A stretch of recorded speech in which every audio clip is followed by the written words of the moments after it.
So anya kita karon aron maghatag og funeral service kang brother or kang tatay Faustino. So mao na lang ni ang last niya nga pagsimba. So ako unahan og ang akong message sugdan ako sa usa ka kanta nga sigurado ko favorite ko ni Tatay Faustino. So kini nga kanta nagpaila kini kung kinsa kita dinhi sa kalibutan. So katong mga kauban nato kung gusto mo kanta o na ko pwede sa, no? So ang kanta is mga siya, I am a child of God. Okay. So that's ako, no? I am a child of God, and He has sent me here, has given me an earthly home, with parents kind and dear. Lead me, guide me, walk beside me, help me find the way. Teach me all that I must do to live with Him someday. So, ang kanta, nagpasabot kung kinsa kita din sa kalibutan. Nabitaw kanta sa Tagalog, sino ako, diba? No? Kinsa ikaw, kinsa ako, kinsa kitang tanan, dinhi sa kalibutan. Gingon pa sa kanta, I am a child of God. So anak kita sa Ginoo nga gipadala dinhi sa kalibutan. So gitagaan kita niya o gitawag nga earthly home. Usa ka panimalay nga adunay nanay, adunay tatay, adunay mga anak. So ang kadausa adunay katungdanan. So ang ginikanan, ang nanay ug tatay mao ang magiya sa mga anak, magtutol sa insakto nga dalan na makasubay sa ebanghelyo ni Hesukristo. So nagsudlo ka nato ug unsay angay natong buhaton aron kita mahibalik ngadto sa presensya sa atong Ginoo. So kita tanan nahibalo sa wala pa kita dinhi sa kalibutan. Dito pa kita sa gingon namo nga pre-mortal life. So kalibutan nga diin puro kita mga espiritu. So sa dihang gipadala kita dinhi niya sa kalibutan, nagkamayada kita hin lawas. Nagkamayada kita hin tawag nato nga mortal body. So kini nga mortal body isagula ni naani shared spirit o ang physical nato nga lawas karon. So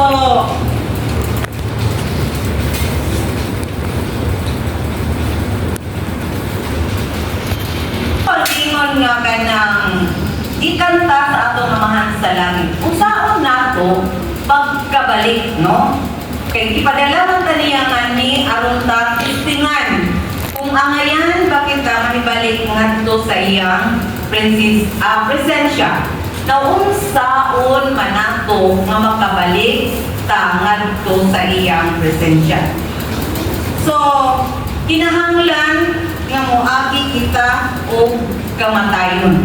So karon nabuhi tanong. Pero kinahanglan kitang tanan dili man mulamot dinhi sa kalibutan. Moagi ta og kamatayon. So sama kang Tatay Faustino. So anay na siya karon sa state nga ginbawian na siya kinabuhi o kini siya pagkaman ni ani mahibalik na siya ngadto sa atong amahan sa langit. Pero depende ang kabutangan, no? So giingon diri nga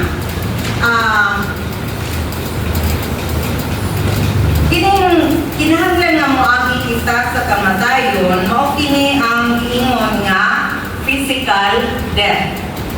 So ang pagbulag sa atong espiritu gikan sa atong mortal nga body ang yutan-on nato nga lawas in order to become like our Heavenly Father, we must experience death.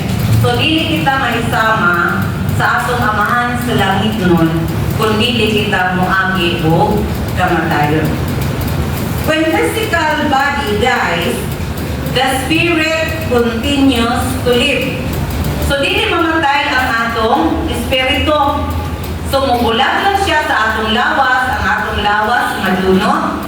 So, ang Tatay Faustinong lawas madunot siya.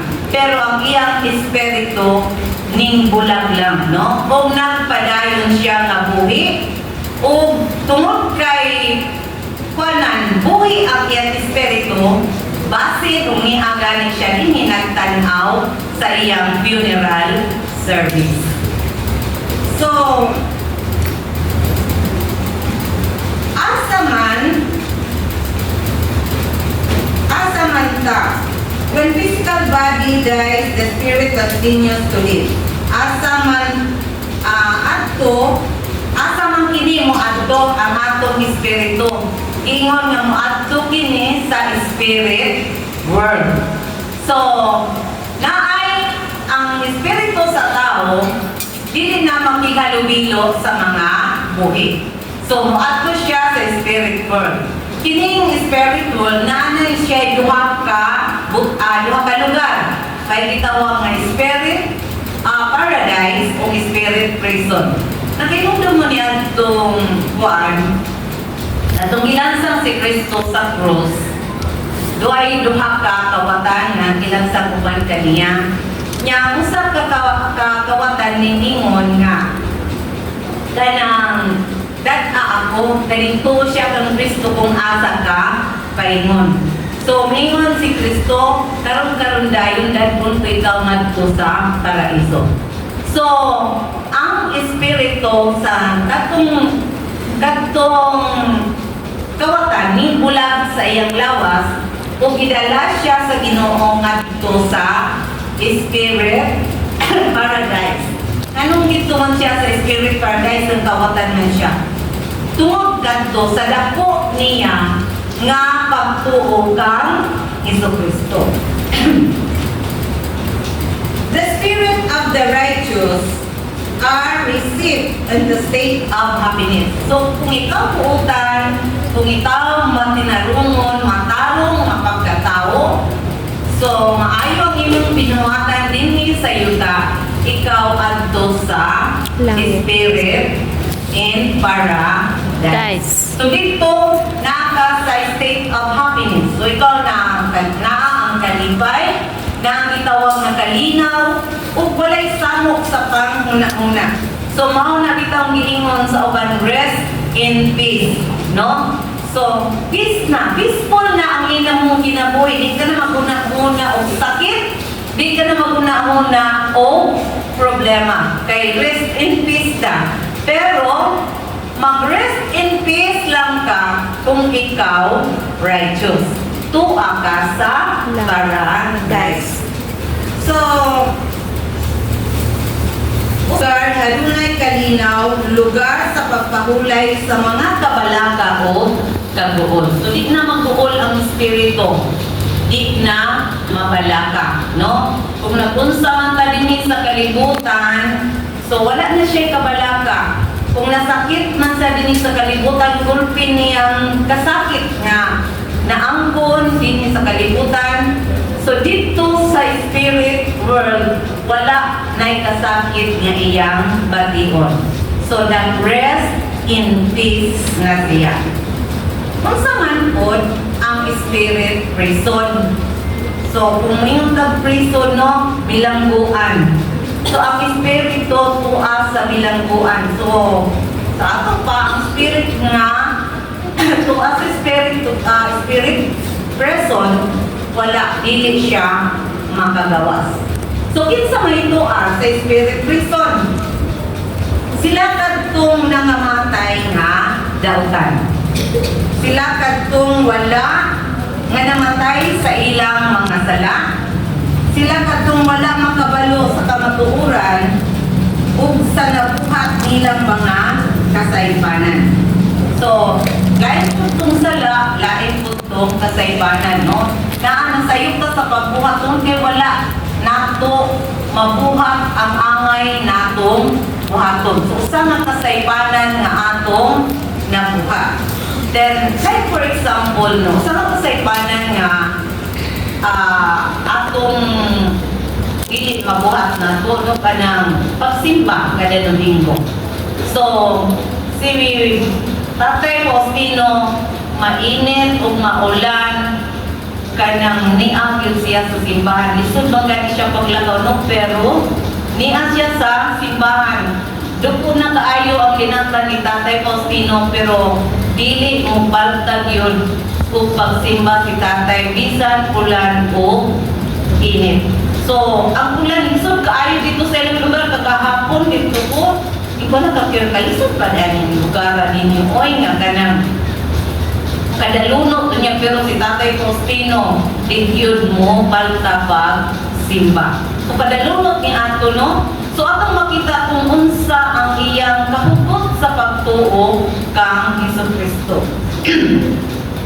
May panahon pa ba nga kini nga nagpuyo sa spirit prison maluwas?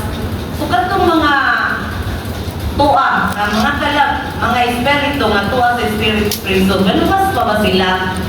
So, giingon sa among panudluan din sa simbahan, oo, maluwas pa sila. If they accept the principles of the gospel. So, kung ilang gawaton ang mga baruganan sa Ebanghelyo, mag-repent of their sins and accept the ordinances performed in their behalf in the temple, he will be welcome in paradise.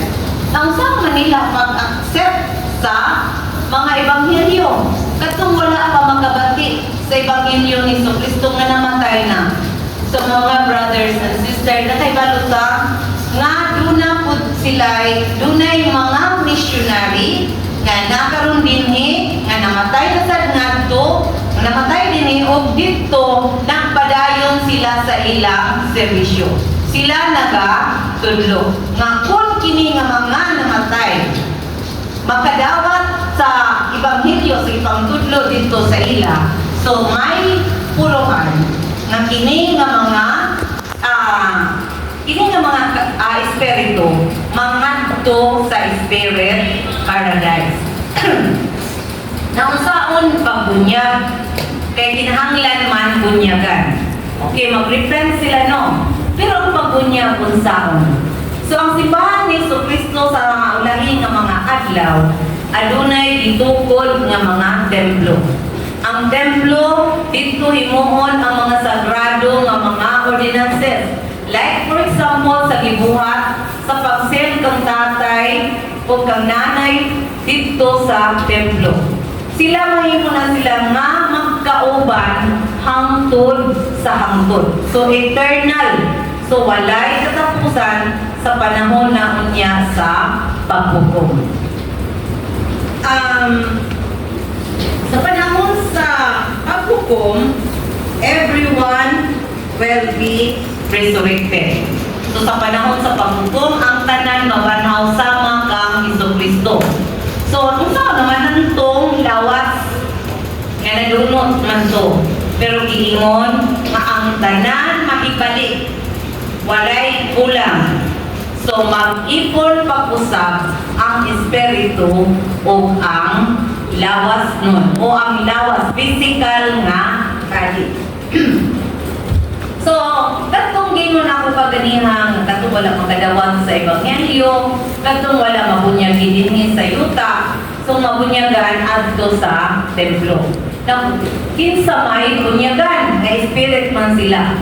So, naatay mga member nga worthy nga moadto sa templo, sila ang mahimo nga proxy. So sila ang magdala sa ngalan sa usa ka membro nga namatay na o sa usa ka didawat sa espiritu nga didawat sa Ebanghelyo dito sa templo. So siya dito bunyagan. So mao na nga unsa ka importante ang templo para sa mga members sa Church of Jesus Christ of Latter-day Saints. So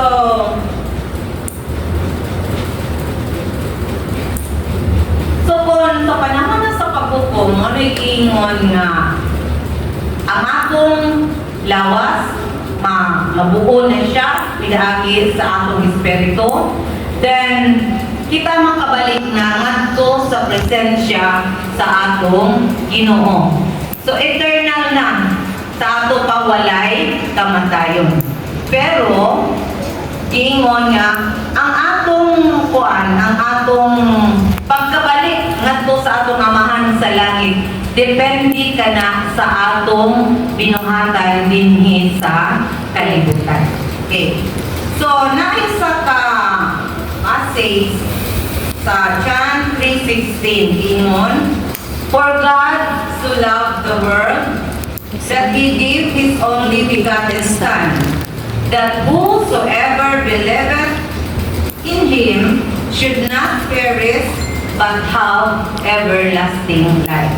So nakibalo kita nga pinaagi sa pagtubos ni Jesucristo, pinaagi sa paglansang sa iya sa cross, sa pag-angkon niya, sa pagtubos niya sa atong mga sala, kita makabalik ngadto sa presensya sa atong amahan sa langit. So pinaagi kami sa Kristo, mingon siya, "I am the way, the truth, and life. No one cometh to the Father but by me." So mabasa na sa John 14:16.